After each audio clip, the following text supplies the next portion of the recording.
Bismillahirrahmanirrahim. Assalamualaikum warahmatullahi wabarakatuh. Innal hamdalillah nahmaduhu wa nasta'inuhu wa nastaghfiruh wa na'udzu billahi min shururi anfusina wa min sayyiati a'malina. May yahdihillahu fala mudilla lahu wa may yudlil fala hadiya lahu.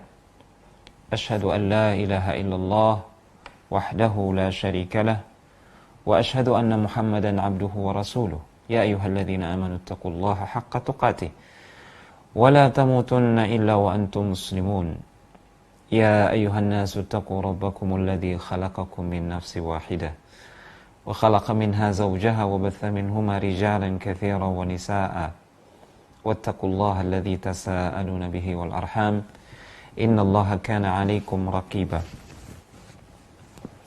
يا أيها الذين آمنوا اتقوا الله وقولوا قولا سديدا يصلح لكم أعمالكم ويغفر لكم ذنوبكم ومن يطع الله ورسوله فقد فاز فوزا عظيما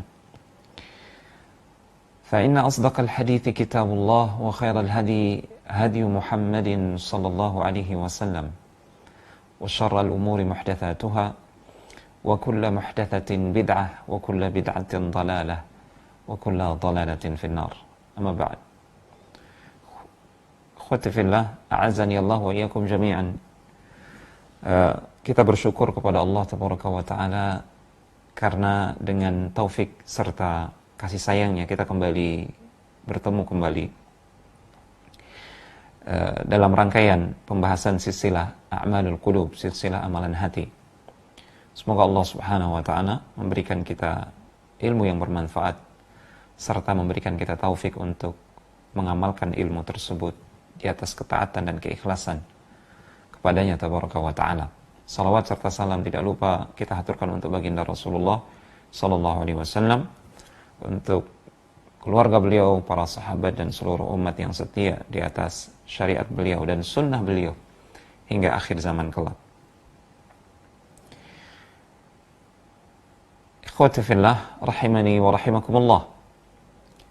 Pada kesempatan yang berbahagia ini kita akan membahas tentang salah satu amalan hati yang terbesar. Setelah kita membahas keikhlasan, khusyuk al-yaqin, khusyuk tafakkur, muraqabah, itu semua adalah amalan-amalan qalbu yang agung dan besar. Dan salah satunya adalah tawakal. Karena tawakal ini akan melahirkan amalan qalbu yang lain. Di antaranya adalah ridha. Ridha. Ini adalah amalan qalbu yang lahir dari tawakal. Khawati fillah, a'azani Allah wa iyyakum jami'an. Pembahasan tentang tawakal ini pembahasan yang sangat dalam, luas. Para ulama bahkan menulis kitab yang khusus berbicara tentang tawakal. Apa yang akan kita sampaikan insyaallah adalah sedikit di antara apa yang bisa kita ambil dari penjelasan para ulama tentang hakikat tawakal. Karena panjangnya pembahasan, kita akan bagi pembahasan ini menjadi 2 sesi. Dalam catatan saya, total akan ada 14 pembahasan, ya, 14 tajuk pembahasan. Kita akan bagi menjadi 2 sesi, dan ini adalah sesi yang pertama. Pada kesempatan yang berbahagia ini, semoga Allah Subhanahu wa Ta'ala mengizinkan, kita akan membahas tentang yang pertama, makna dan hakikat tawakal. Yang kedua, tawakal di antara ragam persepsi manusia. Dan yang ketiga, kedudukan atau manzilah tawakal. Yang keempat, tawakal yang disebutkan dalam nas, khususnya hadis-hadis Rasulullah SAW yang sahih. Kemudian yang kelima, kita akan membahas tentang karakteristik yang paling inti dari tawakal yang disebutkan dalam nas Al-Quran. Kemudian yang keenam, insyaallah kita akan berbicara tentang tingkatan-tingkatan tawakal, serta yang terakhir pada sesi ini adalah jenis-jenis tawakal.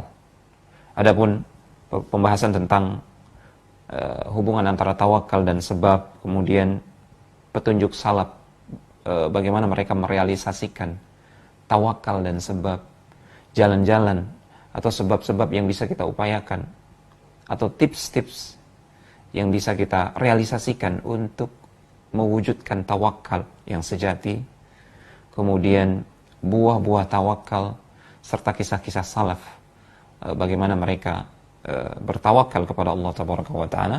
Insyaallah kita akan sampaikan pada sesi yang kedua besok pagi insyaallah biiznillah. Kita masuk ke pembahasan yang pertama ya ikhwati fillah, a'azzanillahu wa iyyakum jami'an. Kita akan berbicara tentang makna dan hakikat tawakal.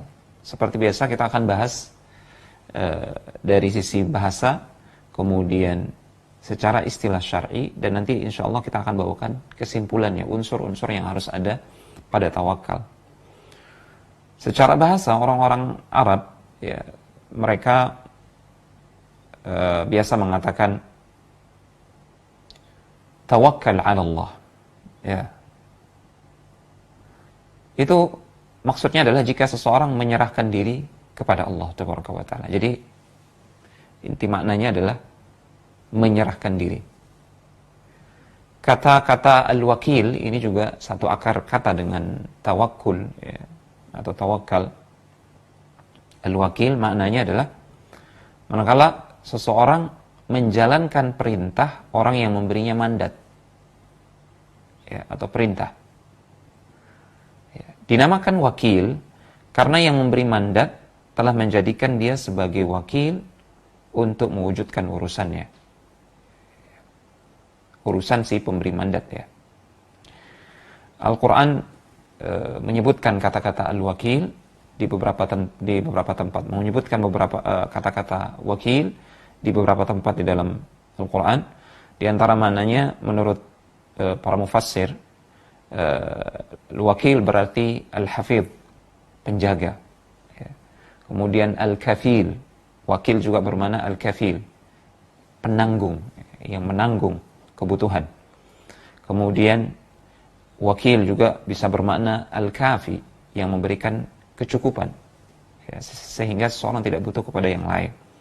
Ini diantara makna-makna wakil secara bahasa.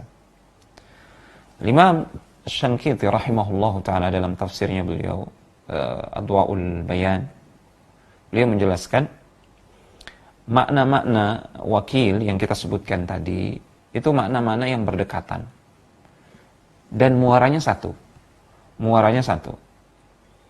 bahwasanya al-wakil adalah tempat bersandar, tempat menggantungkan atau mempercayakan suatu urusan. Ini al-wakil ya, dalam rangka mendatangkan kebaikan atau menolak keburukan. Dan ini hanya boleh ditujukan kepada Allah Subhanahu wa Ta'ala. Ya, ini penjelasan beliau rahimahullahu ta'ala. Adapun secara istilah, para ulama sering membawakan kata-kata ini, at-tawakkul, atau dalam bentuk kata kerja tawakkal. Ya. Dan mereka mendefinisikannya dengan definisi yang beragam. Ya. Ada yang mendefinisikan tawakal itu dengan kelaziman dari tawakal tersebut. Di antara mereka ada yang mengatakan tawakal adalah qat'ul istishrab bil iyasi minal khalq. Ya. Tawakal itu adalah putus asa dari makhluk. Ya.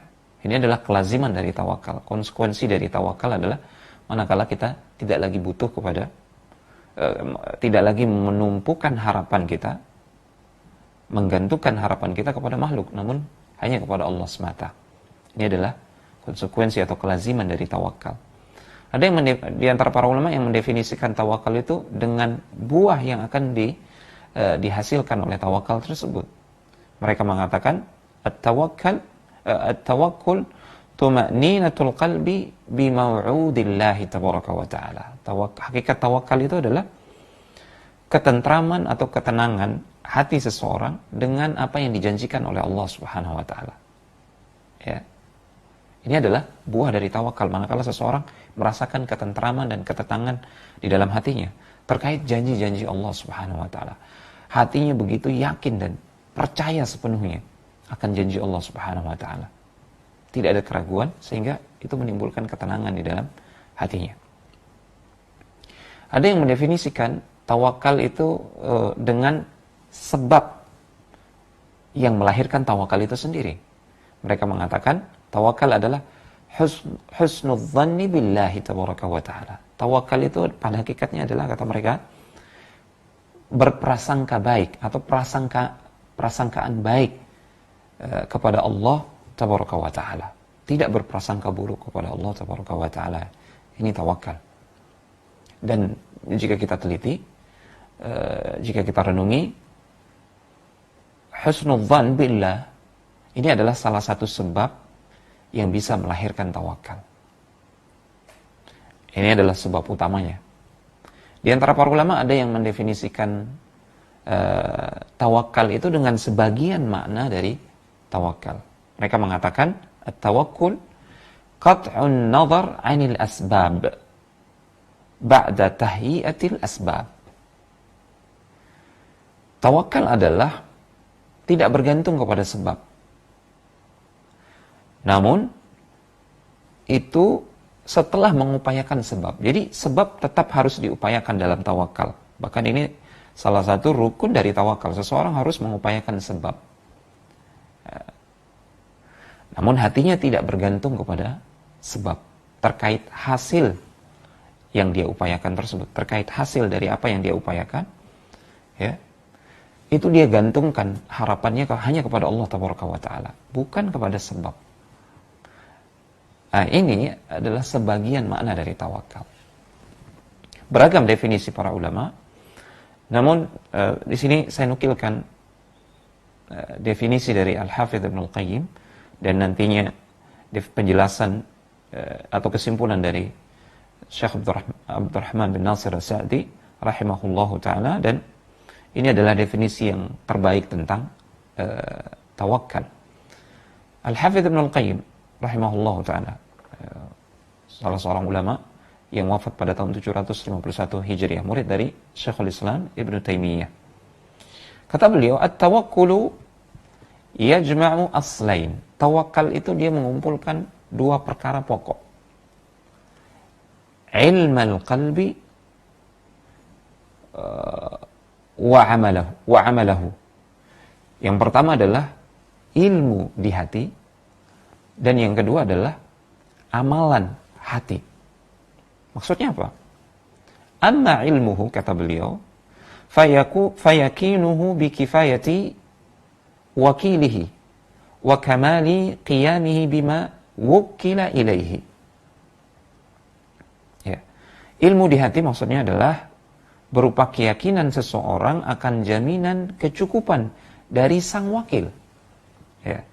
Yakin akan kesempurnaannya. Dalam hal ini al-wakil yang kita maksudkan dalam hal ini, yang dimaksudkan oleh Ibnu Qayyim adalah Allah Subhanahu wa taala, karena salah satu nama Allah adalah al-wakil. Ya. Jadi ilmu di hati yang dimaksud itu adalah keyakinan seseorang di dalam kalbunya akan jaminan Allah Tabaraka wa taala, akan jaminan kecukupan dari Allah Subhanahu wa taala sebagai wakil. Yakin akan kesempurnaannya dalam mewujudkan perkara yang diwakilkan. Yakin bahwa selainnya, selain Allah Tabaraka wa Ta'ala, tidak ada yang akan mampu mewujudkan hal tersebut. Ini keilmuan yang harus ada di dalam kalbu seseorang. Barulah seseorang itu bisa menaiki tangga pertama dari tawakal. Perkara yang kedua, perkara pokok yang kedua yang harus ada dalam kalbu seseorang sehingga dia bisa mewujudkan tawakal adalah amal dari hati tersebut. Berupa ketentraman kalbu kepada sang wakil, dalam hal ini adalah Allah Subhanahu wa taala, dan ketenangan kalbu tersebut kepadanya, kepada Allah Tabaraka wa taala. Ya, dan ini diwujudkan berupa penyandaran dan penyerahan urusan, segenap urusan kepada Allah Tabaraka wa taala sebagai al-wakil. Kemudian bukan hanya itu, dia juga ridho, menerima terkait tindak tanduk atau perlakuan yang dilakukan oleh sang wakil, al-wakil, dalam hal ini Allah Subhanahu wa taala, untuknya, untuk si hamba tersebut. Dia harus ridho, menerima melebihi keridhaan dia pada tindak tanduk dia sendiri untuk meraih kemaslahatan bagi dirinya sendiri. Ya, ini dia dua hal pokok yang harus ada pada diri seseorang, barulah dia dikatakan sudah mewujudkan tawakal. Ya, dengan keduanya, kata Al-Hafidz Ibnul Qayyim rahimahullahu ta'ala, tawakal akan terwujud. Ya, keduanya lah yang berkumpul untuk mewujudkan tawakal. Ya, ungkapan Al-Hafidz Ibnul Qayyim ini beliau tuangkan dalam kitabnya Thariqul Hijratain. Kesimpulannya terkait makna dan hakikat tawakal ini. Kesimpulan ini disampaikan atau saya ambilkan dari penjelasan Syekh Abdurrahman bin Nasir As-Sa'di rahimahullahu taala dalam kitabnya Al-Qaulus Sadid. Hakikat tawakal ya, itu harus mengandung tiga unsur. Yang pertama ilmu, yang kedua ini ilmu di qalbu, ilmu di hati, yang kedua amalan hati, berupa amalan hati, dan yang ketiga berupa amalan lahiriah, amalan anggota badan. Tiga unsur ini harus ada. Barulah seseorang dikatakan sudah mewujudkan tawakal yang sejati. Ilmu maksudnya apa? Seperti tadi yang dijelaskan oleh Al-Hafidz Ibnul Qayyim rahimahullahu ta'ala. Jadi dia meyakini bahwa segala urusan dan keputusan itu semuanya di tangan Allah subhanahu wa ta'ala. Apa yang dikehendaki oleh Allah pasti akan terjadi, yang tidak dikehendaki mustahil akan terjadi. Ya. Dialah yang memberi, Allah subhanahu wa ta'ala. Dialah yang mampu memberi. Dia yang mampu mencegah. Ya. Dia yang mampu mendatangkan manfaat atau mudarat, atau mencegah mudarat tersebut. Hanya dia. Ya. Ilmu yang dimaksud di sini adalah mengilmui dan meyakini di dalam kalbu bahwasanya la haula wala quwata illa billah. Tidak ada daya dan kekuatan kecuali dengan Allah Subhanahu wa taala. Ini dia. Kemudian unsur yang kedua adalah berupa amalan di hati. Manakala dia mengilmui dan meyakini hal tersebut, maka hatinya harus bergerak. Hatinya harus bergantung, bersandar hanya kepada Allah Tabaraka wa Ta'ala, dan ridha akan perlakuan Allah Subhanahu wa Ta'ala terhadapnya. Hati percaya sepenuhnya pada Allah Subhanahu wa Ta'ala dalam mewujudkan tujuan hamba, maksud hamba untuk meraih kemaslahatan di dunia dan di akhirat. Unsur yang ketiga, bukan hanya ilmu dan amalan di hati, namun tawakal itu juga harus diwujudkan dengan amalan anggota badan, ya, berupa mewujudkan sebab. Ya, harus mengupayakan sebab. Mengupayakan sebab yang bermanfaat untuk mewujudkan tujuan seorang hamba demi kemaslahatan di dunia maupun di akhirat. Itu sebabnya Al-Hafidz Ibnu Rajab Al-Hambali rahimahullahu ta'ala, beliau mendefinisikan tawakal itu dengan ungkapan sidqu i'timadil qalbi 'ala Allah tabaraka wa ta'ala ya, fi jalbi al-masalih wa daf'il mafasid fi dunya wal akhirah. Tawakal adalah ketulusan, kejujuran, bergantungnya hati hanya kepada Allah tabaraka wa ta'ala dalam mewujudkan kemaslahatan dan mencegah kemudaratan di dunia maupun di akhirat. Ya. Dan ini diupayakan dengan mewujudkan sebab. Ya. Itu penjelasan para ulama terkait hakikat tawakal. Jadi sekali lagi harus ada tiga unsur. Pertama ilmu di hati, kemudian ilmu berupa keyakinan ya, bahwasanya segala urusan dan keputusan itu di tangan Allah Subhanahu wa taala. Hasil akhir itu di tangan Allah Tabaraka wa taala. Ya.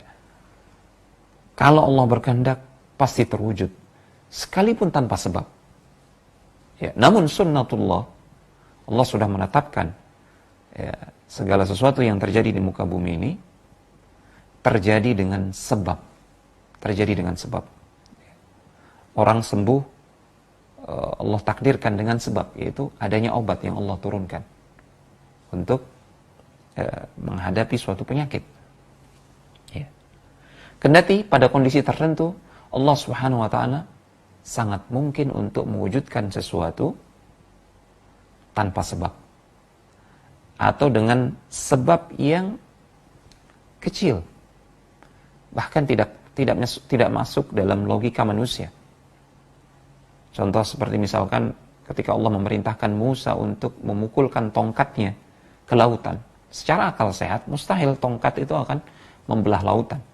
Namun demikianlah Allah Subhanahu wa ta'ala mengajarkan kepada Musa alaihissalam dan kepada kita semua bahwasanya mengupayakan sebab sekecil apapun itu tetap dibutuhkan, dan Allah Maha mampu untuk mewujudkan sesuatu yang luar biasa di luar jangkauan nalar dan logika manusia, sekalipun dengan sebab yang kecil atau tanpa sebab sekalipun. Oleh karena itu hati itu harus bergantung total 100% hanya kepada Allah Subhanahu wa ta'ala ya, terkait hasil dari sebab yang kita upayakan. Di sini ada faedah sebelum kita masuk ke pembahasan berikutnya, bahwasanya ternyata berdasarkan hadis yang sahih yang diriwayatkan oleh Al-Imam Al-Bukhari, salah satu nama Rasulullah SAW, bahkan nama beliau ini tertuang di dalam Taurat. Salah satu nama beliau adalah Al-Mutawakkil. Al-Mutawakkil, sosok yang sangat bertawakal kepada Allah Tabaraka wa ta'ala. Orang yang bertawakal, ini makna dari Al-Mutawakkil. Sebutkan dalam hadis yang sahih diriwayatkan oleh Imam Al-Bukhari, bahwasanya di dalam Taurat termaktub sebutan bagi Rasulullah SAW, Nabi akhir zaman yang akan diutus untuk segenap manusia. Sebutan beliau adalah Al-Mutawakkil. Ini hadis ini sahih, diriwayatkan dari sahabat Abdullah ibn Amr, dan Al-Hafidh Ibn Hajar Al-Asqalani ketika menjelaskan hadis ini, beliau menyebutkan sebab kenapa Rasulullah SAW dijuluki Al-Mutawakkil, karena beliau adalah sosok yang sangat qanaah, sangat ridha akan pemberian Allah Subhanahu wa ta'ala. Beliau menerima apa adanya perlakuan Allah Subhanahu wa ta'ala kepada beliau berupa cobaan yang menimpa beliau. Kita tahu beliau dicoba, diuji oleh Allah Subhanahu wa ta'ala dengan ujian kesabaran yang luar biasa. Sejak kecil dia lahir dalam keadaan yatim. Kemudian hanya beberapa tahun bersama ibundanya, dia harus menjalani kehidupan dalam keadaan piatu, yatim piatu. Dan ketika ibundanya wafat, hanya dia seorang diri yang menemani ibundanya ketika itu. Jauh dari keluarganya, jauh dari Madinah, jauh dari Makkah, di suatu tempat antara Madinah dan Makkah. Kemudian dia dipelihara oleh kakeknya. Tidak berselang waktu yang lama, kakeknya meninggal, Abdul Muttalib meninggal, dipelihara oleh pamannya. Ketika diangkat menjadi nabi, beliau dituduh sebagai pendusta, ya, tukang syair, kemudian penyihir, waliyadzubillah. Kemudian beliau diusir, terpaksa berhijrah. Bahkan beliau hidup dalam kemiskinan dalam tanda kutip, karena hati beliau adalah hati yang paling kaya. Paling kaya.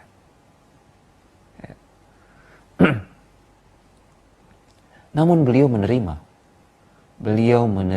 dengan ridha, dengan lapang dada pilihan Allah Subhanahu wa ta'ala untuk beliau. Ya. Karena kalau kita bandingkan dengan nabi yang lain, Nabi Sulaiman, Nabi Daud misalkan, mereka nabi namun dikaruniai oleh Allah Subhanahu wa ta'ala kerajaan. Keduanya adalah raja. Bahkan diberikan anugerah oleh Allah Subhanahu wa ta'ala kerajaan yang tidak ada lagi raja setelahnya memiliki kerajaan seperti Sulaiman alaihissalam. Adapun Nabi SAW justru beliau lebih memilih untuk hidup dalam kemiskinan dan dibangkitkan kelak bersama orang-orang yang miskin. Ini bentuk kerendahan hati beliau yang menjadikan beliau sosok yang paling tinggi kelak derajatnya di sisi Allah Subhanahu wa taala, melebihi para nabi dan rasul yang lain. Shalawatu rabbi wa salamuhu alaihi. Semoga Allah Subhanahu wa taala mengumpulkan kita di surga Allah yang tertinggi bersama beliau. Amin. Kita masuk ke pembahasan berikutnya, ya. Yang kedua, tawakal di antara ragam persepsi manusia. Banyak orang salah paham tentang tawakal, ya. Ada yang menganggap tawakal itu membuang sesuatu yang bermanfaat, menyia-nyiakan kesempatan dan peluang. Padahal tidak ada kaitannya antara tawakal yang sejati dengan al-idha'ah, menyia-nyiakan peluang, menyia-nyiakan sesuatu yang bermanfaat. Ya. Seseorang yang dihadapkan kepada pilihan sesuatu yang bermanfaat untuk dunia dan akhiratnya misalkan, dan sesuatu tersebut tidak bertolak belakang, tidak bertentangan dengan syariat Allah Subhanahu wa taala. Ya. Namun dia tidak mengambil manfaatnya, dia tidak mengambil peluang tersebut. Ya. Dengan anggapan itulah tawakal. Justru ini keliru. Itu bukan tawakal sama sekali. Baik dalam perkara duniawi maupun ukhrawi. Dalam perkara ukhrawi misalkan, kita contohkan contoh sederhana. Ya, manakala seseorang punya kesempatan untuk sholat berjamaah di saf yang terdepan, namun dia justru tidak mau untuk maju ke depan. Ya. Ini keliru. Ini idha'ah. Sama sekali bukan termasuk tawakal. Kemudian ada di antara manusia yang menyangka tawakal itu adalah roha, nyantai, hidup nyantai. Tidak demikian. Tawakal mengharuskan seseorang untuk berjuang, bermujahadah, beramal seoptimal mungkin, sekuat kemampuan dia.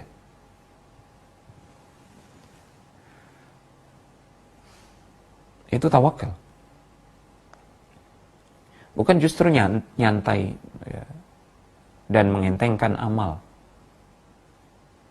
Tidak, orang yang bertawakal kepada Allah Subhanahu wa taala adalah orang yang paling mengupayakan amal-amalan yang bisa mengantarkan dia untuk terus dekat kepada Allah Taala. Itulah hakikat tawakal yang sejati. Ya. Orang yang bertawakal itu adalah orang yang merealisasikan sabda Rasulullah SAW ketika beliau bersabda, Inna ruhal qudus nafatha fi ru'i anna nafsan lan tamuta hatta tastakmila ajalaha wa tastawfiya rizqaha. Fattaqullah ya ibadallah, fattaqullah wa ajmilu fit talab. Kata Rasulullah SAW, sesungguhnya Ruhul Kudus, Jibril alaihissalam, membisikkan ke dalam jiwaku bahwasanya suatu jiwa tidak akan diwafatkan, tidak akan mati sebelum dia menjalani kehidupannya, keseluruhan usianya, sebelum dia tiba ajalnya, sebelum dia menghabiskan jatah umur yang diberikan oleh Allah Subhanahu wa taala untuknya. Dia tidak akan mati. Dan dia tidak akan mati sampai dia sempurna menghabiskan jatah rizki yang telah ditetapkan oleh Allah Subhanahu wa taala untuk dirinya. Oleh karena itu kata Rasulullah SAW, fattaqullah wa ajmilu fit talab. Maka hendaklah kalian bertakwa kepada Allah Subhanahu wa taala dalam mencari rizki. Wa ajmilu fit talab. Dan bersungguh-sungguhlah, berbuat baiklah, upayakanlah yang terbaik dalam mencari rizki. Ini patut digarisbawahi. Mengupayakan yang terbaik dalam mencari rizki, ini adalah isyarat dari Rasulullah SAW agar kita bersungguh-sungguh, bekerja keras. semampu yang kita wujudkan. Dan hadis ini sahih, disahihkan oleh Syekh Al-Albani rahimahullah ta'ala dalam Sahih Al-Jami'. Di antara manusia ada yang menyangka tawakal itu tidak mengupayakan sebab. Ini keliru. Dan kita akan membahas ini insyaallah secara panjang lebar. Hubungan antara tawakal dengan mengupayakan sebab. Sebaliknya ada manusia yang menyangka, ya, seseorang harus totalitas mengupayakan sebab dan bergantung kepada sebab. Ini juga keliru. Ya. Bertawakal kepada sebab. Tidak. Tawakal itu hanya kepada Allah Subhanahu wa ta'ala. Adapun sebab itu sesuatu yang perlu kita upayakan karena Allah Subhanahu wa ta'ala dan Rasulnya memerintahkan kita untuk mengupayakan sebab. Ya. Bergantungnya hati kepada sebab ini kesyirikan. Sementara meniadakan sebab sama sekali, hanya mengandalkan tawakal kepada Allah Subhanahu wa ta'ala, ini kurang akal kata para ulama. Tawakal itu gabungan antara keduanya. Mengupayakan sebab, namun di satu sisi hati tidak bergantung kepada sebab tersebut. Hati bergantung hanya kepada Allah Subhanahu wa ta'ala. Karena dialah Allah Tabaraka wa ta'ala penyebab dari segala sebab, penyebab utama, causa prima. Ya. Musabbibul asbab. Itu Allah Subhanahu wa ta'ala, penyebab dari segala sebab. Allah Tabaraka wa ta'ala, sehingga hati kita harus hanya bersandar kepadanya. Ada yang menyangka tawakal itu adalah gurur, keterpedayaan, terpedaya. Ya. Seorang menyangka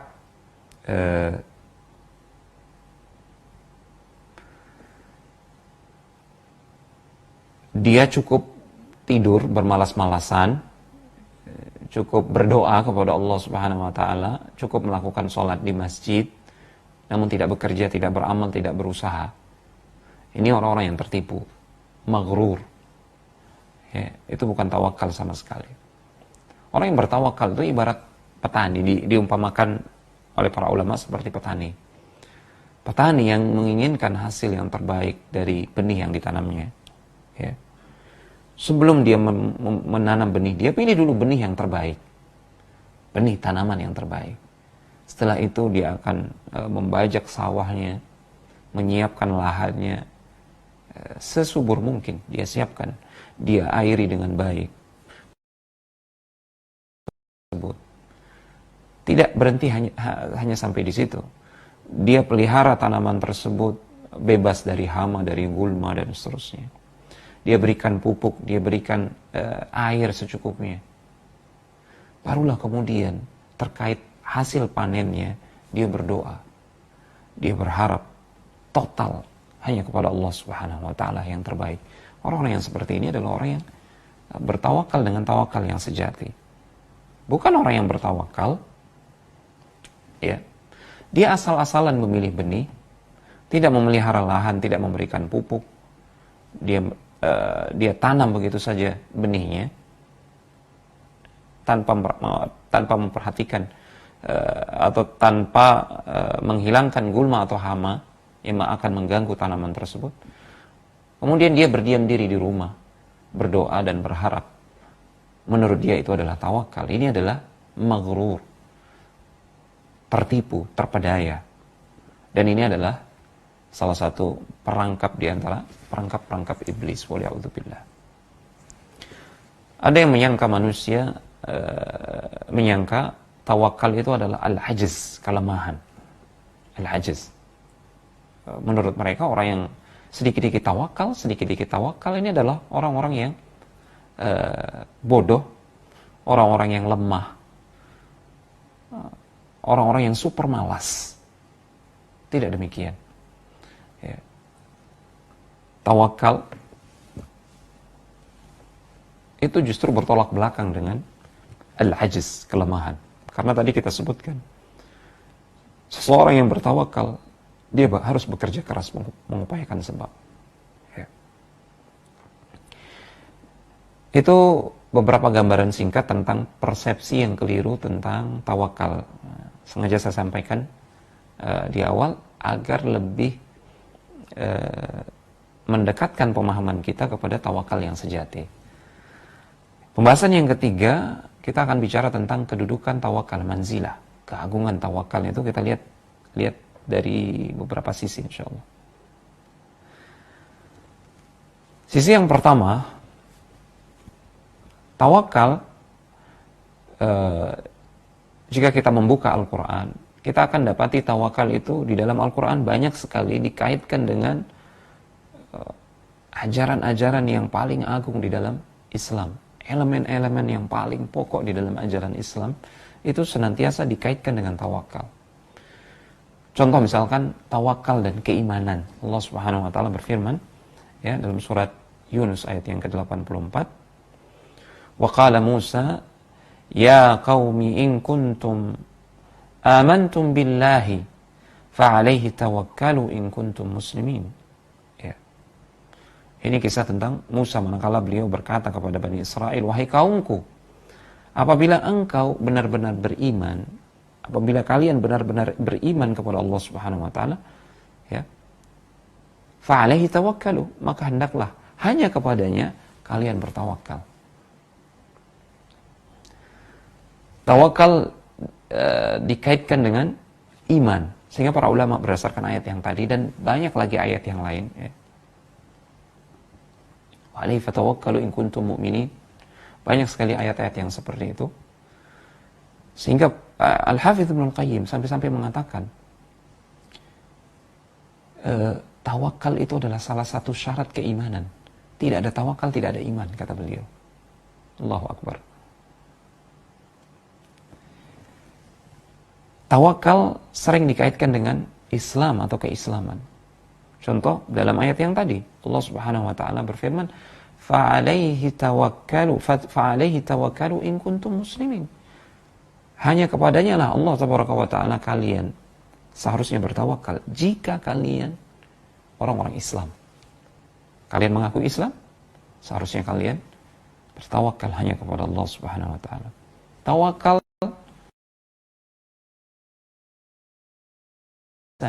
kita sudah bahas kemarin ketika kita membahas tentang amalan hati al-muraqabah. Ihsan ini adalah derajat yang paling tinggi. Ya. Allah berfirman dalam surat Al-Anfal.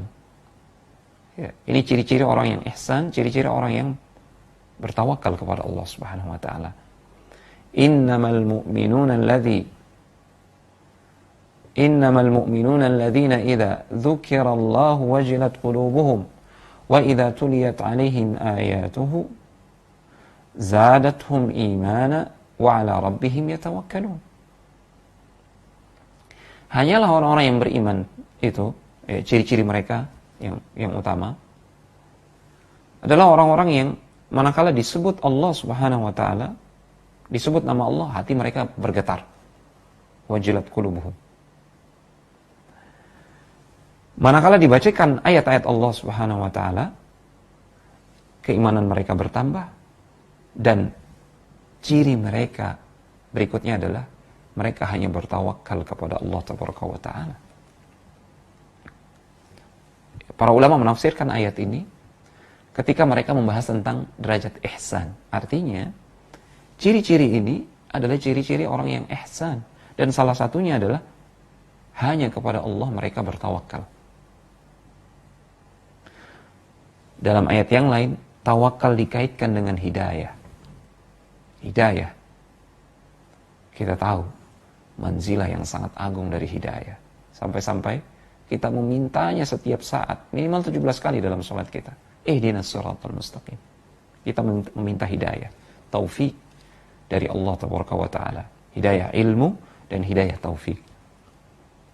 Allah Subhanahu wa taala berbicara tentang hubungan hidayah dan tawakal dalam surat Ibrahim ayat yang ke-12.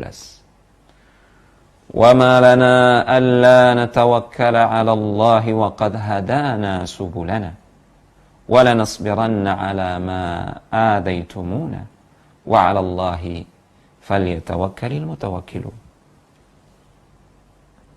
Dan mengapa kami tidak akan bertawakal kepada Allah Subhanahu wa taala sedangkan Dia yang telah memberikan kami hidayah, jalan kepada kami. Dan kami sungguh akan tetap bersabar terhadap gangguan yang kalian lakukan terhadap kami. Dan hanya kepada Allah saja orang-orang yang bertawakal itu berserah diri. Ya. Di sini Allah mengaitkan antara hidayah dan tawakal. Para ulama menjelaskan semakin seseorang itu bertawakal kepada Allah Subhanahu wa taala, semakin besar hidayah taufik yang Allah berikan untuknya. Demikian pula tadi ketika kita berbicara hubungan antara tawakal dan keimanan, hubungan antara tawakal dan ihsan serta Islam, semakin besar tawakal seseorang, semakin besar pula keimanan dan derajat ihsan yang akan diraih. Terkadang di dalam Al-Quran tawakal dikaitkan dengan ibadah. Ibadah kita tahu manzilahnya. Tujuan kita diciptakan. Tujuan langit dan bumi ini diciptakan. Tujuan Allah Subhanahu wa taala menciptakan surga dan neraka. Tujuan Allah Subhanahu wa taala kelak membentangkan, menimbang amal-amal manusia. Tujuannya adalah al-ubudiyah. Wa ma khalaqtul jinna wal insa illa liya'budun. Tidaklah aku menciptakan jin dan manusia, kata Allah Subhanahu wa taala. Tujuannya ya tidak lain melainkan untuk beribadah hanya kepada aku, kepada Allah Tabaraka wa taala. Dan Allah kaitkan itu dengan tawakal. Ibadah ini Allah kaitkan dengan tawakal dalam surat Hud ayat yang ke-123. Walillahi ghaibus samawati wal ard wa ilaihi yurja'ul amru kulluh fa'budhu wa tawakkal alaih. Dan milik Allah lah segenap rahasia langit dan bumi. Dan kepadanya lah segala urusan akan kembali. Maka ibadahilah hanya Dia semata. Ubudiyah, ibadah. Ibadahilah hanya Dia semata. Dan bertawakallah hanya kepadanya. Kita lihat di sini. Allah khususkan penyebutan tawakal setelah Allah menyebutkan ibadah. Ya. Fa'budhu wa tawakkal alaih. Ibadahilah Dia, Allah Tabaraka wa taala, dan bertawakallah kepadanya. Padahal tawakal itu adalah bagian dari ibadah. Ini kata para ulama, mimbab atful khas ba'dal 'am. Penyebutan sesuatu yang lebih khusus setelah menyebutkan sesuatu yang lebih umum. Ibadah dalam hal ini sesuatu yang umum, ya, mencakup banyak hal. Termasuk salah satunya adalah tawakal. Namun setelah Allah menyebutkan ibadah, perintah ibadah, Allah sebutkan perintah untuk bertawakal. Padahal tawakal adalah bagian ibadah. Ini menunjukkan bahwasanya tawakal ini punya kedudukan yang spesial dalam ibadah. Ya, sehingga dia disebutkan secara spesifik, secara khusus. Khutufillah azanillah wa iyyakum jami'an. Ini beberapa sisi tentang keagungan tawakal ini. Dia punya hubungan yang tidak terpisahkan, unsur yang tidak terpisahkan dari keimanan, ihsan, keislaman, ubudiyah. Luar biasa. Bahkan dalam ayat-ayat yang lain Allah Subhanahu wa taala kaitkan tawakal dengan doa. Ya. Kemudian yang kedua, ikhwatifillah azanillah wa iyyakum jami'an, sisi dari mana kita bisa melihat manzilah, kedudukan yang agung dari tawakal ini. Jika kita hayati, setiap hamba Allah Subhanahu wa taala mau tidak mau dia harus bertawakal kepada Allah Subhanahu wa taala. Dia muttar, terpaksa harus bertawakal kepada Allah Tabaraka wa taala. Karena semua kebutuhan dia di tangan Allah Tabaraka wa taala. Maka merupakan kebodohan yang nyata. Kebodohan yang tidak ada lagi kebodohan yang lebih bodoh daripada itu. Manakala seseorang tidak mau bertawakal kepada Allah Subhanahu wa taala. Padahal apa yang diraihnya, apa yang ada pada dirinya, itu semua milik Allah, semua diberikan oleh Allah Subhanahu wa taala percuma untuk dia, dengan cuma-cuma untuk dia. Bahkan kemampuan dia mewujudkan sebab itu anugerah dari Allah Subhanahu wa taala. Allah sangat mampu. Allah sangat mampu. Ya. Menghilangkan kemampuan seseorang untuk menggerakkan tangannya misalkan. Dengan tangannya dia mencari rizki. Allah maha mampu untuk menghilangkan kemampuan kaki seorang hamba untuk melangkah. Padahal dengan kaki tersebut dia melangkah untuk mencari rizki Allah Tabaraka wa ta'ala. Karena kaki, tangan, mata, semuanya itu semua pemberian Allah Subhanahu wa ta'ala. Jadi mau tidak mau seorang hamba itu bertawakal kepada Allah Subhanahu wa ta'ala. Kenapa? Karena hamba itu fakir, berada dalam derajat kefakiran yang sangat kepada Allah Tabaraka wa ta'ala.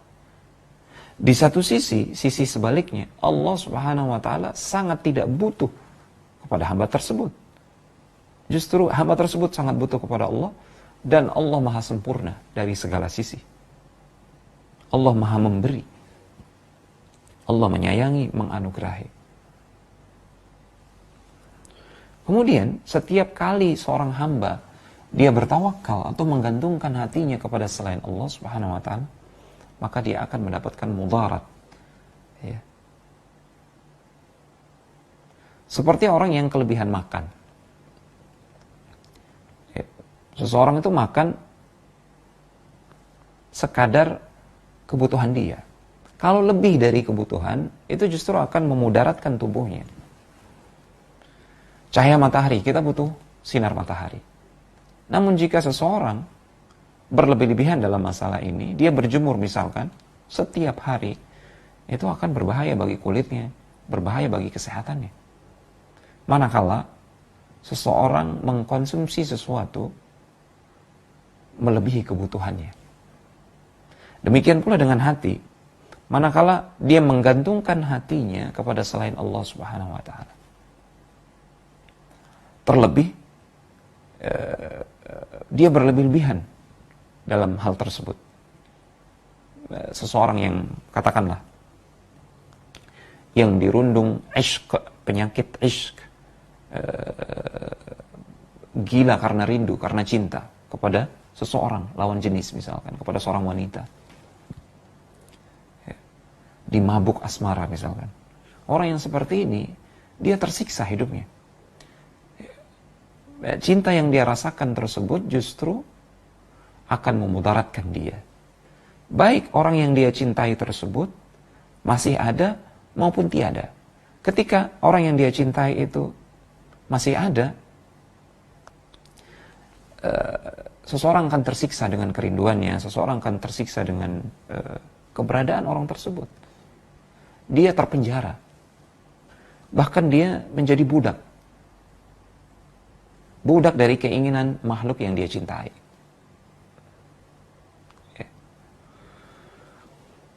Kemudian ketika sosok yang dia cintai itu tiada,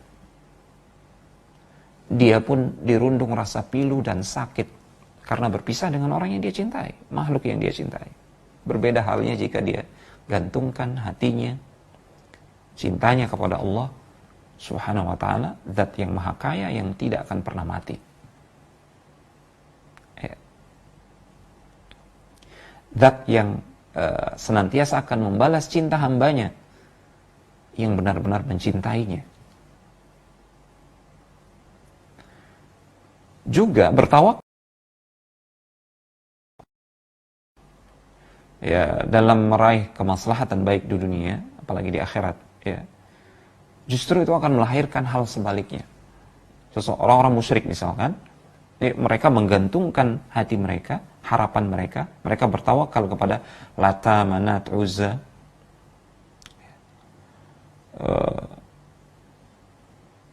Harapan mereka adalah untuk mendapatkan syafaat di sisi Allah Subhanahu wa ta'ala.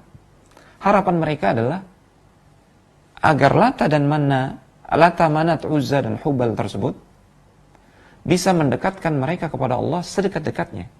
Justru yang terjadi kelak di akhirat sebaliknya. Allah berfirman tentang hal itu. وَاتَّخَذُوا مِن دُونِ اللَّهِ آلِهَةً لِيَكُونُوا لَهُمْ عِزًّا. Dan mereka telah menjadikan Tuhan-Tuhan, sesembahan-sesembahan selain Allah Subhanahu wa taala. Tujuan mereka adalah melakukan hal tersebut adalah untuk meraih kemuliaan, kejayaan. Ya, sebagai pelindung bagi mereka. Namun yang akan terjadi justru sebaliknya. Kalla, kata Allah Subhanahu wa taala. Sayakfuruna bi'ibadatihim wa yakununa 'alaihim didda. Tidak, sekali-kali tidak. Yang mereka sembah itu kelak akan menjadi musuh bagi mereka. Allahu Akbar, subhanallah. Mereka akan mengingkari penyembahan yang dilakukan oleh orang-orang musyrikin tersebut. Ya. Dan mereka akan menjadi musuh para penyembahnya. Ya. Ini dia sisi-sisi yang menggambarkan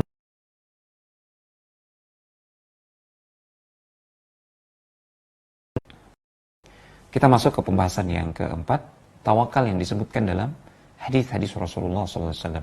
Adapun ayat-ayat kita sudah sebutkan tadi. Sekarang kita akan bawakan beberapa hadis Rasulullah SAW yang berbicara tentang tawakal. Ya. Salah satunya adalah hadis Abu Hurairah yang diriwayatkan oleh Imam Muslim dalam sahihnya.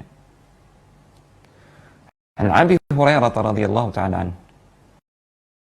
Qala Rasulullah sallallahu alaihi wasallam, khairun wa ahabbu ila Allah min al-mu'min ad-dha'if wa fi kullin khair. Ihris ala ma yanfa'uka wasta'in billahi wa la ta'jaz. Wa in asabaka shay'un fala taqul law anni fa'altu kadha wa kadha lakana kadha wa kadha. Walakin qul qaddarallahu fa inna law taftahu amal syaitan. Rasulullah SAW bersabda, mukmin yang kuat itu lebih dicintai oleh Allah Subhanahu wa taala daripada mukmin yang lemah. Ini khususnya mukmin yang kuat imannya, tentu saja. Ini yang pertama kali yang dimaksudkan, ya. Sekalipun kuat secara fisik, juga kata para ulama ini masuk dalam cakupan makna hadis ini. Namun yang paling utama adalah mukmin yang kuat keimanannya. Itu lebih dicintai oleh Allah Subhanahu wa taala daripada mukmin yang lemah. Ya. Namun pada keduanya ada kebaikan. Mukmin yang kuat dan mukmin yang lemah ini pada keduanya ada kebaikan. Kata Rasulullah SAW, ihris ala ma yanfa'uka. Bersungguh-sungguhlah engkau mewujudkan apa yang bermanfaat bagimu, dunia dan di akhirat. Ini isyarat tegas sekali. Eksplisit sekali Rasulullah SAW menyebutkan, kita perlu mengupayakan sebab apa yang maslahat bagi dunia dan akhirat kita. Wasta'in billahi. Namun jangan lupa, mintalah pertolongan kepada Allah Tabaraka wa Ta'ala. Wala ta'jaz. Jangan lemah. Jangan lemah tawakal. Ini yang paling utama. Dan jangan lemah dalam beramal, berupaya, bekerja. Wa in asabaka syai'un, jika engkau ditimpa sesuatu, tentunya yang dimaksud di sini adalah sesuatu yang tidak mengenakan, ya, tidak membahagiakan,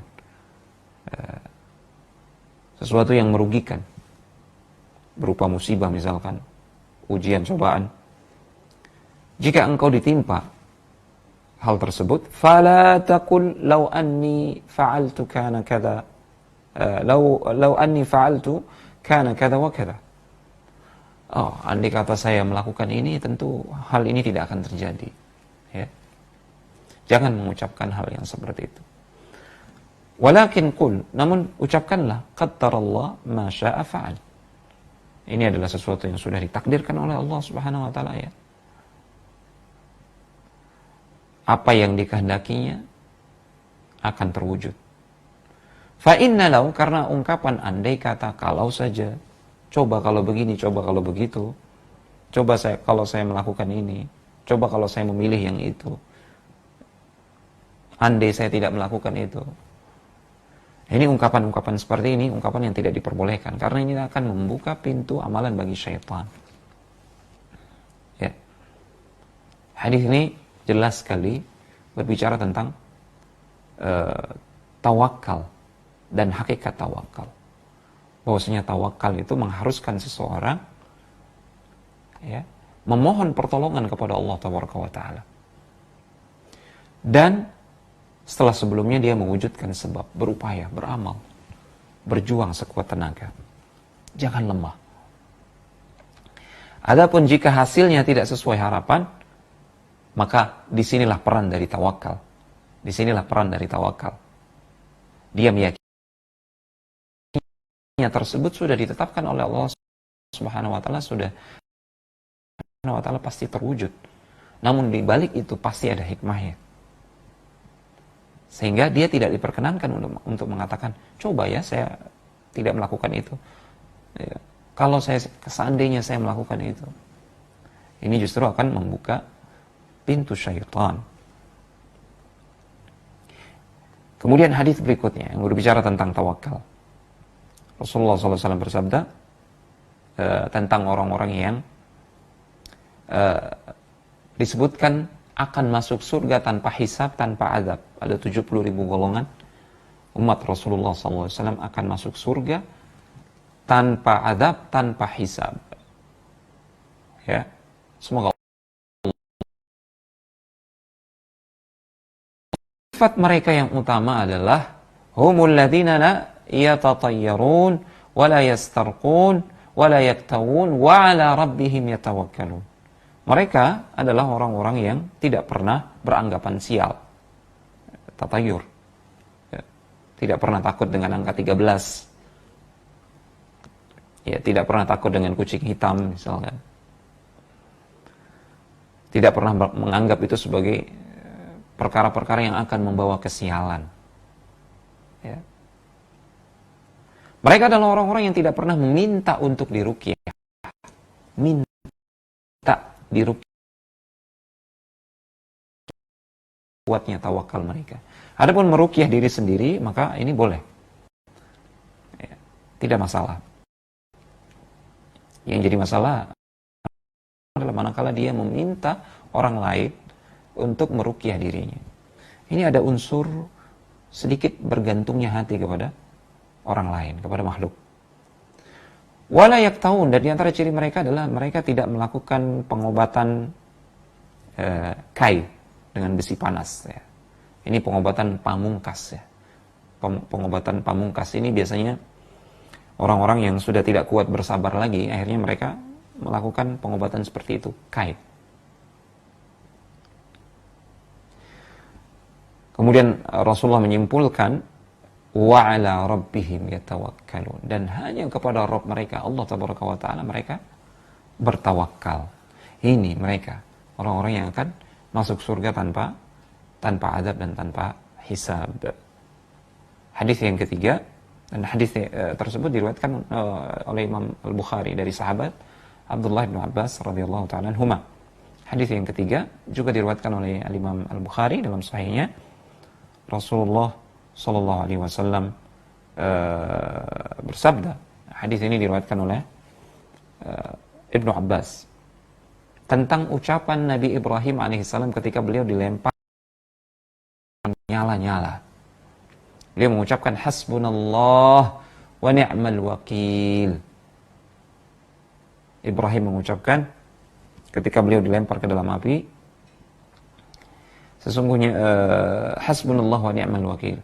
Cukuplah Allah Subhanahu wa taala bagi kami. Dia adalah sebaik-baik wakil, sebaik-baik penjaga, pelindung yang akan mewujudkan harapan kita semuanya.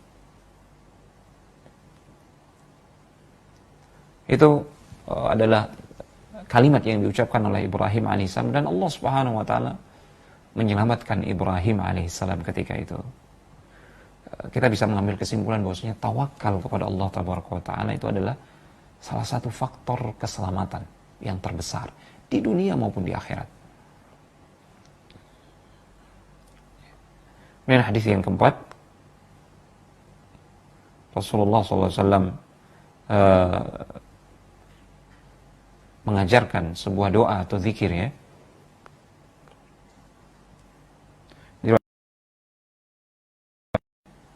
Beliau berdoa, Allahumma laka aslamtu wa bika amantu wa alaika tawakkaltu wa ilaika anabtu wa bika khasamtu.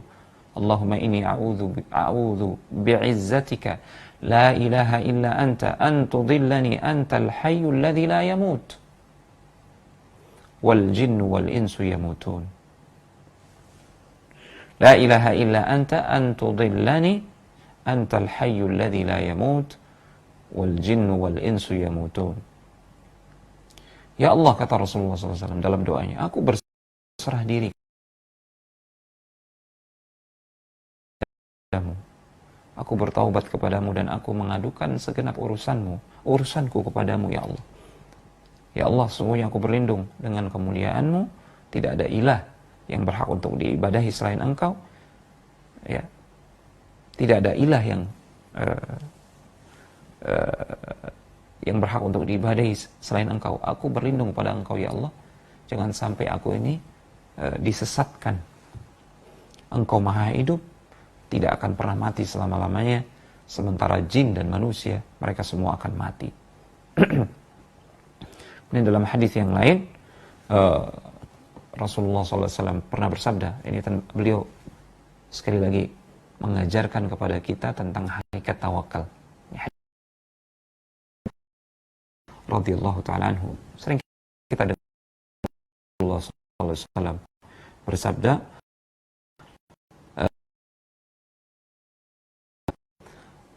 la razaqakum kama yarzuqut tayr taghdu khimasa wa taruhu bitana. Ya. Andai kata kalian benar-benar bertawakal kepada Allah Subhanahu wa taala dengan tawakal yang sejati, niscaya kalian akan diberikan rizki oleh Allah Subhanahu wa taala sebagaimana Allah memberikan rizki kepada seekor burung. Dia keluar di pagi hari mengupayakan sebab. Dan sebab yang sangat sederhana sekali. Hanya keluar di pagi hari. Dia keluar di pagi hari dalam keadaan lapar. Kemudian di sore hari dia kembali dalam keadaan kenyang, bahkan membawakan makanan untuk anak ini. Perhatikan Rasulullah SAW mengajarkan kepada kita hakikat tawakalnya seekor burung.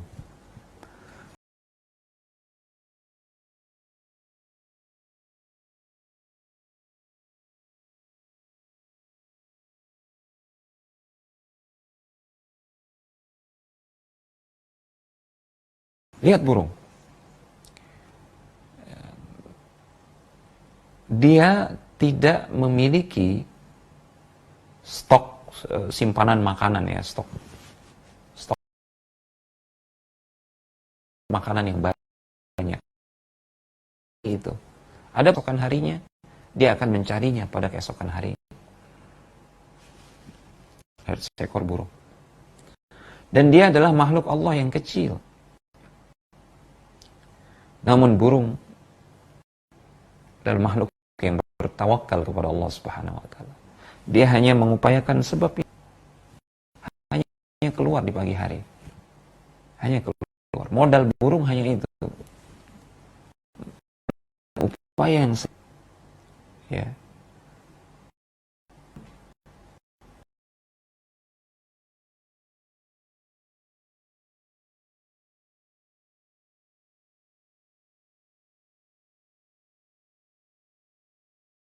Tidak ada harapan stok makanan untuk upaya yang sedikit, namun hati yang bertawakal, Allah tetap akan memberinya.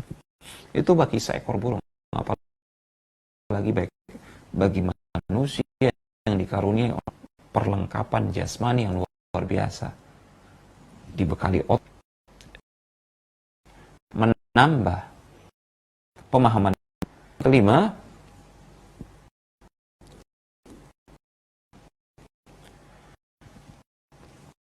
yang paling inti yang disebutkan di dalam Al-Quran. Jika kita cermati dengan baik, Al-Quran yang berbicara tentang tawakal, ya, tersebut datang dalam makna al-hasr wal ikhtisas, dalam makna pembatasan dan dalam artinya tawakal itu untuk Allah tidak boleh sedikit pun. Ini karakter khusus, istimewa, inti dari tawakal yang disebutkan dalam ayat-ayat Al-Quran. Kalau kita perhatikan misalkan dalam firman Allah yang ke-23, wa 'alallahi fatawakkalu. Sini, wa 'alallahi fatawakkalu. Kemudian dalam surat Ali Imran ayat yang 160, wa 'alallahi falyatawakkalul mu'minun. Wa 'alallah, dikedepankan penyebutan wa 'alallah. Falyatawakkalul. Dalam surat Az-Zumar ayat yang ke-38, Allah berfirman, alaihi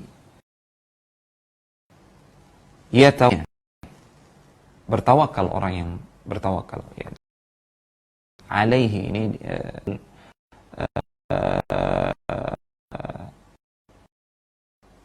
ma haqquhu, ini kayak ada kaidah di kalangan para ulama tafsir, taqdimul ma'mul hasr wal ikhtisas. Ini dalam bagi orang yang mendalami bahasa Arab ini akan paham.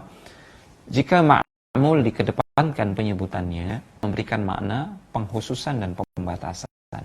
Artinya ayat-ayat yang tadi yang kita bacakan maknanya adalah hanya kepada Allah, untuk Allah Subhanahu wa taala, orang-orang yang bertawakal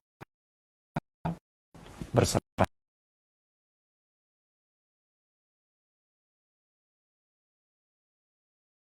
hak itu pada Allah semata, sedikit pun tidak boleh. Allah tabaraka wa taala. Insyaallah kita akan bahas apa maksudnya tawakal itu hanya bagi Allah saja. Bukankah kita sering kepada saudara kita? Bukankah kita sering mempercayakan sesuatu kepada anak-anak kita, kepada rekan kita, dan seterusnya? Sebelumnya, terkait ayat yang terakhir ini, surat At-Taubah ayat yang ke-59 berfirman, ya, walau annahum radu ma atahumullahu rasuluhu wa qalu hasbunallahu sayu'tinallahu min fadlih wa rasuluh inna ilallahi raghibun. Perhatikan, dan sekiranya mereka benar-benar ridho adalah salah satu buah dari tawakal, dan jika mereka benar-benar ridho dengan apa yang diberikan Allah dan Rasulnya kepada mereka, lihat kan, itu bisa diwujudkan tidak hanya oleh Allah, namun bisa diwujudkan oleh Rasulnya. Jika mereka ridho terkait kepada mereka Rasulnya, Allah dan Rasulnya, di sini Rasul juga bisa memberi.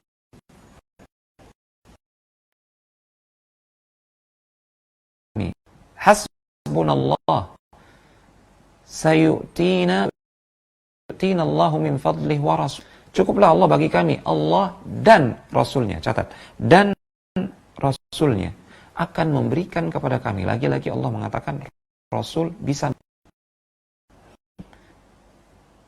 Allah dan Rasulnya memberikan kepada kami sebagian dari karunia-Nya. Sesungguhnya kepada Allah Subhanahu wa taala. Mengatakan hasbunallah. Ini bagus sekali penjelasan.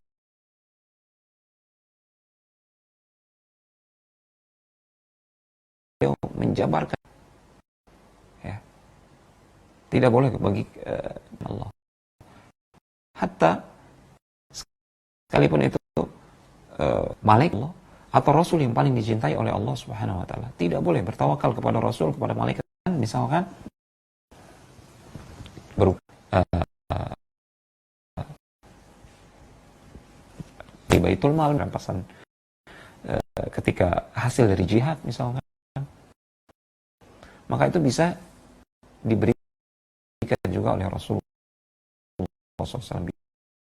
Lihat di sini Allah berfirman, hasbunallah, cukuplah Allah bagi kami. Kemudian di ilallahi raghibun, kami sesungguhnya kami hanya kepada Allah berharap. Inna wa ila rasul, kami hanya berharap kepada Allah dan Rasulnya. Tidak seperti itu bunyi. Ya. Ini sebagaimana dijelaskan oleh Syekhul Islam Ibnu Taimiyah rahimahullah ta'ala, tidak bagi selainnya. Ya.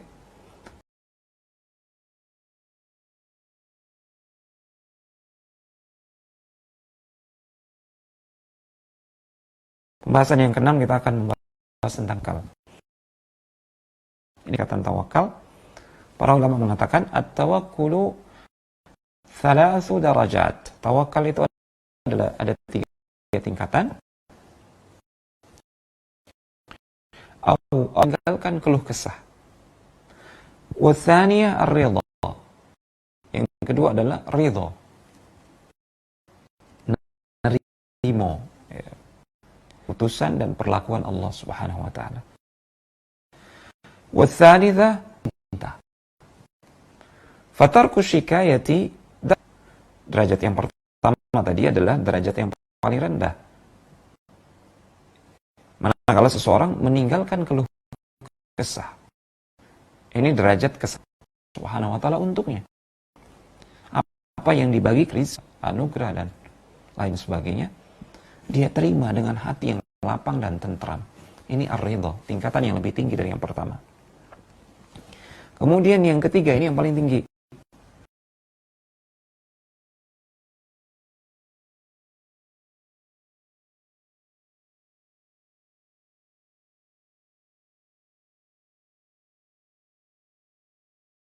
As-Siddiqin, As-Sadiq. Tingkatan yang ketiga, ini tingkatannya para Rasul, para Nabi Rasul. Yang terakhir, ikhwatifillah, pada sesi ini, pembahasan yang ketujuh, yaitu jenis-jenis tawakal. Ini termasuk pembahasan yang paling penting dalam tawakal. Ya.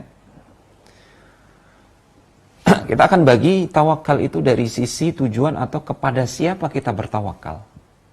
Dari perspektif kepada siapa kita bertawakal, ini tawakal itu dibagi menjadi 2. Allah.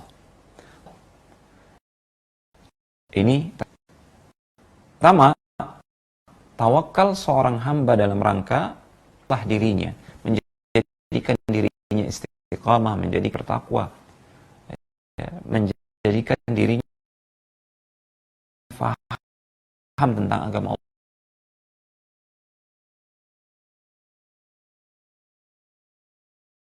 menuntut ilmu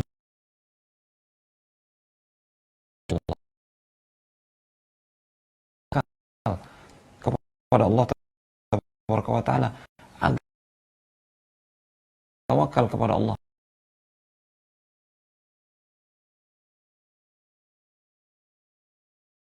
Dia berharap, berdoa kepada Allah, mengislah dirinya, memperbaiki dirinya, menjadikan dirinya lebih baik, lebih istiqomah. Plus, di samping itu dia juga mengislah orang lain.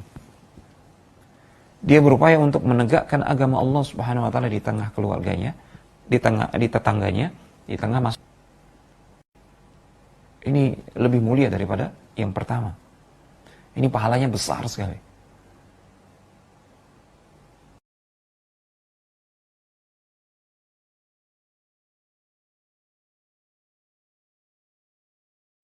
lebih besar daripada yang kebutuhan pribadi yang sifatnya duniawi. Ya. Seperti misalkan seseorang bertawakal dalam mencari rizki.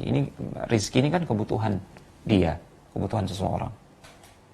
Dia bertawakal kepada Allah Subhanahu wa taala, kata para ulama, tawakalnya ini bernilai pahala. Adapun perkara-perkara mubah yang tadi, ya, itu tidak akan bernilai pahala kecuali jika diniatkan taat kepada Allah Subhanahu wa taala. Misalkan seseorang mencari jodoh, Muhammad sallallahu alaihi wasallam membantu dia untuk ketaatan, barulah di situ menikahnya akan bernilai ibadah. Di samping manakala dia bertawakal mencari jodoh, tawakalnya ini bernilai ibadah. Seseorang ketika mencari rezeki agar dia bisa makan. Makan ini kan hukumnya mubah. Namun manakala makan ini dia niatkan untuk ketaatan, agar fisiknya kuat untuk taat beribadah kepada Allah Subhanahu wa taala, maka makannya ini bernilai ibadah. Nah, ketika seseorang mencari makan, dia perlu tawakal kepada Allah Subhanahu wa taala. Nah, tawakalnya ini juga bernilai ibadah, berpahala. Namun para ulama memberikan catatan, tawakal kepada perkara-perkara duniawi sifatnya mencari kepuasan duniawi yang sifatnya mubah, jika itu dilakukan kosong dari tawakal kepada Allah, sama sekali nol nilai tawakalnya kepada Allah Subhanahu wa taala, tidak ada maksud akhirat sedikit pun, ini adalah tidak boleh. Seorang mukmin tidak boleh seperti ini. Hanya tawakal pada urusan duniawi saja, tidak ada niatnya untuk akhirat. Ini tercela, ya. Kemudian para ulama juga menjelaskan orang-orang yang mewujudkan dua tawakal yang pertama, yaitu tawakal kepada Allah dalam memperbaiki diri dan tawakal kepada Allah Subhanahu wa taala dalam memperbaiki diri dan memperbaiki masyarakat, menegakkan agama Allah Subhanahu wa taala. Dengan dua tawakal ini, maka kebutuhan seseorang dalam urusan duniawi akan dicukupkan oleh Allah Subhanahu wa taala. Ini sebagaimana yang dijelaskan oleh Al-Hafidz Ibnul Qayyim rahimahullah taala dalam kitabnya Al-Fawaid. Ya. Kemudian ada tawakal. Sebenarnya sebagian para ulama tidak setuju ini dimasukkan ke dalam kategori tawakal. Namun saya sebutkan karena ini disebutkan oleh sebagian ulama. Tawakal dalam meraih sesuatu yang haram.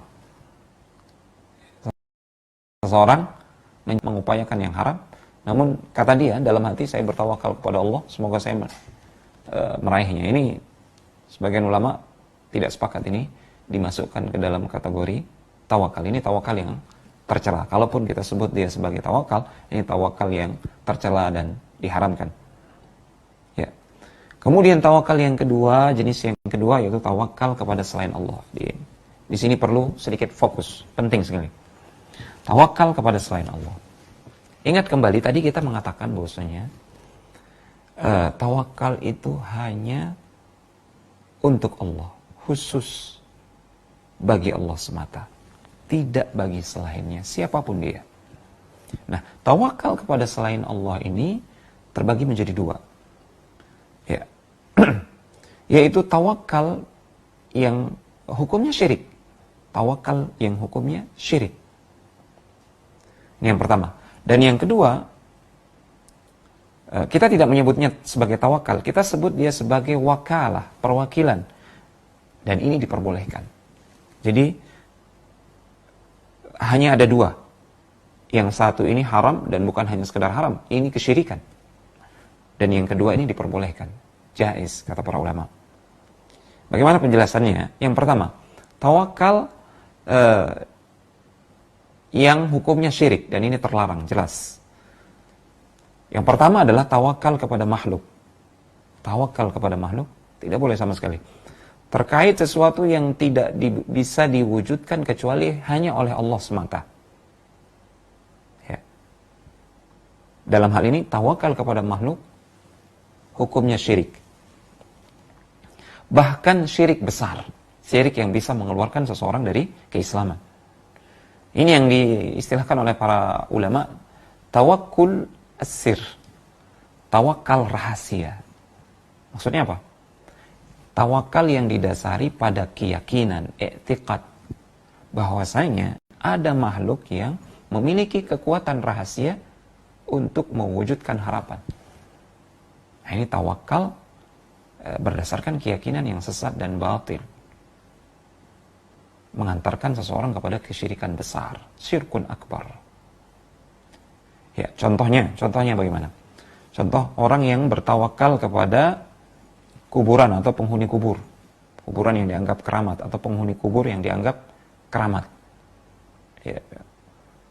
Dia berharap kepada penghuni kubur tersebut, misalkan agar dia mendapatkan jabatan, dia mendapatkan suara yang banyak untuk lolos ke parlemen, agar dia mendapatkan rizki. Ini kan sesuatu yang hanya bisa diwujudkan oleh Allah Subhanahu wa taala, berupa nasib seseorang dan rizki seseorang. Ya. Manakala dia menyandarkan hatinya kepada selain Allah dalam hal ini, dalam perkara-perkara yang hanya bisa diwujudkan oleh Allah, maka seseorang telah jatuh dalam tawakal yang hukumnya syirik besar. Contoh berikutnya, orang yang bertawakal kepada orang yang masih hidup, ya. Dia dukun misalkan. Namun dia meminta, berharap, menggantungkan harapan kepada dukun tersebut untuk mendapatkan rizki yang melimpah, dagangan yang laris, jabatan yang tinggi, kesembuhan. Ini kan kesembuhan, rizki. Ini kan hanya Allah yang mampu mewujudkannya. Manakala itu diharapkan kepada selain Allah, sekalipun dia masih hidup, ini pun hukumnya syirkun akbar, syirik besar. Ini tawakal yang mengantarkan seseorang kepada syirik besar. Yang ketiga, contohnya orang yang bertawakal kepada orang yang masih hidup, dia mampu mewujudkan harapan tersebut, namun dia tidak ada hadir di hadapan kita, atau tidak dihukumi hadir di hadapan kita. Dia gaib. Seseorang misalkan, la qadarullah, seseorang misalkan jatuh ke lautan atau berada di tengah laut, terombang-ambing oleh badai. Disitulah kemudian dia memanggil nama gurunya. Gurunya masih hidup.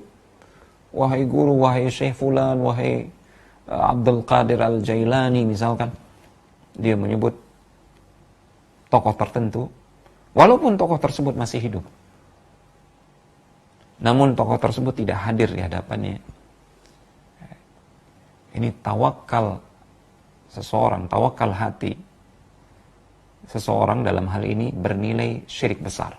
Hukumnya syirik besar. Karena tidaklah itu lahir melainkan dari keyakinan bahwasanya makhluk tersebut memiliki kekuatan rahasia, mampu mendengar dari jauh dan seterusnya. Ya. Mampu melakukan hal-hal yang gaib. Yang kita tahu, yang gaib itu hanya Allah pemiliknya, hanya Allah penguasanya. Dan dia tidak menampakkan yang gaib, ya, kepada siapapun juga, kecuali kepada Rasul yang dikehendakinya, kecuali kepada hamba yang dikehendakinya. Ya. Kemudian tawakal kepada makhluk itu tadi, tawakal kepada makhluk terkait perkara yang tidak bisa diwujudkan kecuali oleh Allah semata. Ya. Sekarang tawakal kepada makhluk terkait perkara yang bisa diwujudkan oleh makhluk tersebut. Ini dihukumi oleh para ulama syirik kecil. Tidak sampai mengeluarkan pelakunya dari Islam, namun hati-hati. Sekalipun namanya syirik kecil, namun dia lebih besar daripada dosa besar. Lebih dahsyat, lebih parah daripada dosa besar. Ya. Manakala dia menyandarkan hatinya kepada makhluk, memelas, meminta, seperti orang yang fakir di hadapan makhluk. Contohnya, seseorang yang bertawakal kepada bosnya, kepada pemimpinnya, atau kepada seorang penguasa, seorang presiden misalkan, terkait urusan rizki, terkait urusan maslahat atau mencegah mudarat. Ini ketergantungan hati yang tercela. Kemudian contoh berikutnya misalkan menggantungkan harapan kesembuhan misalkan pada dokter. Kesembuhan ya, beda. Mengharapkan obat atau mengharapkan kesembuhan. Kalau obat itu bisa diberikan oleh dokter, resepnya bisa diberikan. Namun kesembuhan tidak, hanya Allah Subhanahu wa taala yang mampu untuk itu. Ya. Dia menggantungkan harapan kesembuhan kepada dokter terkait obat yang diberikan. Ini dokter kan mampu memberikan obat. Namun dia menggantungkan harapannya, hatinya kepada obat tersebut. Dengan catatan obat tersebut memang terbukti secara ilmiah bisa menjadi sebab kesembuhan. Nah, adanya ketergantungan hati kepada obat dalam hal ini, maka ini dihukumi syirik kecil oleh para ulama. Ya. Atau paling tidak mengurangi tawakal. Mengurangi tawakal. Contoh lain misalkan yang tadi mengurangi tawakal ya, yang merupakan syirik kecil adalah manakala seseorang misalkan bergantung kepada suatu sebab, obat misalkan, untuk suatu penyakit. Namun ternyata itu bukanlah obat bagi penyakit tersebut. Tidak terbukti secara ilmiah itu bisa menjadi obat. Atau tidak dijelaskan di dalam nas Al-Quran maupun Sunnah bahwasanya itu bisa menjadi sebab kesembuhan. Manakala seseorang bergantung kepada sebab yang bukan sebab sebenarnya, nah disinilah dia sudah jatuh ke dalam syirik kecil. Dengan catatan dia tetap meyakini yang menyembuhkan adalah Allah Subhanahu wa ta'ala. Jika dia meyakini bahwasanya sebab itu dengan sendirinya bisa memberikan kesembuhan, maka seseorang jatuh ke dalam syirik besar dalam hal ini. Termasuk dalam cakupan ini, sebagaimana yang diungkapkan oleh Ibnu Taimiyah rahimahullahu ta'ala, beliau mengatakan hati itu hanya bertawakal, ya karakter hati ya, dia itu hanya bertawakal pada sosok yang diharapkan, pada sosok yang mampu mewujudkan harapan. Sejatinya hati itu mustahil dia akan bertawakal kepada sesuatu yang diyakini tidak bisa mewujudkan harapan, itu tidak akan terjadi. Ya. Maka siapa yang berharap kepada kemampuannya pribadi, kekuatannya, kekuatan fisiknya, dia berharap kepada amalannya, semata-mata amalannya pribadi, berharap kepada semata-mata ilmunya, berharap pada semata-mata jabatan dan harta bendanya, berharap kepada kerabat, teman atau gurunya misalkan, tanpa ada berharap sedikit pun kepada Allah Subhanahu wa taala, maka ini termasuk tawakal orang yang berbuat kesyirikan, kata Ibnu Taimiyah rahimahullahu taala dalam Majmu' al-Fatawa. Termasuk juga dalam hal ini yang perlu kita bahas, syirkul alfaz, kesyirikan dalam lafaz, ucapan terkait tawakal. Seseorang yang mengucapkan misalkan begini, saya menggantungkan harapan kepadamu untuk menyelesaikan permasalahan ini. Saya bertawakal kepadamu untuk menyelesaikan urusan ini. Ini tidak boleh. Ingat, tadi kita sudah tekankan bahwasanya berkali-kali tawakal itu hanya bagi Allah dan untuk Allah, khusus bagi Allah tabaraka wa ta'ala. Sehingga tidak boleh seseorang mengatakan saya bertawakal kepada engkau wahai teman, ya, untuk menyelesaikan perkara ini. Kamu satu-satunya harapanku untuk menyelesaikan masalah ini. Ini nggak boleh. Tidak boleh diucapkan. Ini syirkul alfaz, syirik dalam lafaz. Yang boleh diucapkan adalah saya mewakilkan engkau untuk menyelesaikan urusan ini misalkan. Ini boleh. Ya. Tentunya pada perkara yang bisa diwujudkan oleh orang tersebut. Ya. Dengan syarat hati tetap bertawakal kepada Allah Subhanahu wa taala terkait hasilnya. Ini perbedaan antara ucapan saya bertawakal kepadamu dengan saya mewakilkan hal ini kepadamu untuk engkau selesaikan. Saya wakilkan ini. Ungkapan saya bertawakal kepadamu ini berarti menggantungkan hasil itu kepada makhluk. Adapun mewakilkan tidak demikian. Ini dari sisi makna ya, bahasa berbeda. Ini syirkul alfaz kata para ulama. Paling tidak seorang sudah tergelincir kesalahan dalam mengucapkan kalimat, dan ini bisa segala sesuatu yang bisa mengantarkan kepada syirik besar itu dikategorikan syirik kecil oleh para ulama. Jadi syirkul alfaz di sini selama seseorang tidak meyakini selain Allah Subhanahu wa taala, maka dia jatuh kepada syirik kecil. Artinya wajib kita hindari. Dalam hal ini ada permasalahan yang penting. Tawakal berbeda dengan istighatsah atau isti'anah. Istighatsah memohon pertolongan ketika genting, ya. Isti'anah memohon pertolongan. Tawakal itu sekali lagi hanya boleh ditujukan kepada Allah Subhanahu wa taala. Adapun istighatsah, isti'anah, ya, jika itu ditujukan kepada makhluk dan makhluk tersebut mampu mewujudkannya, makhluk tersebut hadir tidak mati,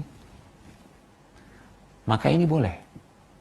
Ada dalilnya di dalam Al-Quran, kisah tentang Musa alaihissalam. Ya. Allah berfirman dalam surat Al-Qasas ayat yang ke-15, ya, manakala Musa alaihissalam mendapati ada rakyat Fir'aun, bangsa Qibti, menzalimi salah seorang Bani Israel, dan Bani Israel ini meminta pertolongan kepada Musa. Kemudian Musa meninju rakyat Fir'aun tersebut, bangsa Qibti tersebut, sehingga dia tewas seketika. Ya. Di sini dikatakan ketika laki-laki Bani Israel itu meminta pertolongan kepada Musa alaihissalam, Allah menyebutkan di sini fastaghathahu alladhi min syi'atihi. Fastaghathahu alladhi min syi'atihi. Salah seorang dari ras Musa alaihissalam, Bani Israel, meminta pertolongan, beristighatsah kepada Musa ketika itu. Dan Musa ketika itu hadir. Dia ada dan dia mampu memberikan pertolongan. Nah, istighatsah di sini boleh ditujukan kepada makhluk. Adapun tawakal ini hanya boleh kepada Allah semata. Itu sebabnya para ulama tidak membenarkan ucapan seseorang, saya bertawakal kepadamu, atau kamulah satu-satunya harapanku. Ini nggak boleh ucapan yang seperti ini.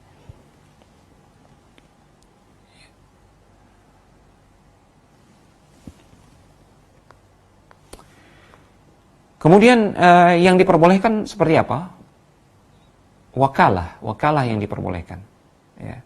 Contohnya seseorang mengucapkan, saya mewakilkan engkau untuk menyelesaikan urusan ini, atau saya jadikan engkau wakil saya untuk bernegosiasi dengan si fulan. Engkau minta tolong, engkau membelikan saya barang ini dan itu. Ini menjadikan seseorang sebagai wakil, dan dia mampu untuk mewujudkannya. Pada hakikatnya ini adalah isti'anah, meminta pertolongan kepada makhluk, dan makhluk tersebut hadir, tidak mati, dan dia mampu untuk mewujudkannya. Ini meminta tolong yang diperbolehkan. Dan ini sekali lagi jangan kita campur adukkan dengan tawakal, ya. Ingat, istilah tawakal istilah syar'i, dan dia hanya boleh ditujukan kepada Allah semata. Akhwati fillah, azanillahu wa iyyakum jami'an. Pembahasan Selanjutnya terkait tawakal, hubungannya dengan sebab, kemudian bagaimana para salaf merealisasikan tawakal dan sebab, jalan-jalan agar kita bisa merealisasikan tawakal serta buah tawakal tersebut, dan bagaimana kisah salaf dalam mewujudkan tawakal, itu insya Allah akan kita bahas besok pagi insya Allah di jam yang sama. Semoga Allah Subhanahu wa Ta'ala memberkahi waktu kita, menjadikan ini bernilai ibadah di sisinya, menambahkan kita ilmu yang bermanfaat dan amal yang diterima di sisinya. Wassallallahu ala nabiyina Muhammad wa ala alihi wa sahbihi wasallam, wa akhiru da'wana alhamdulillahi rabbil alamin. Wassalamualaikum warahmatullahi wabarakatuh.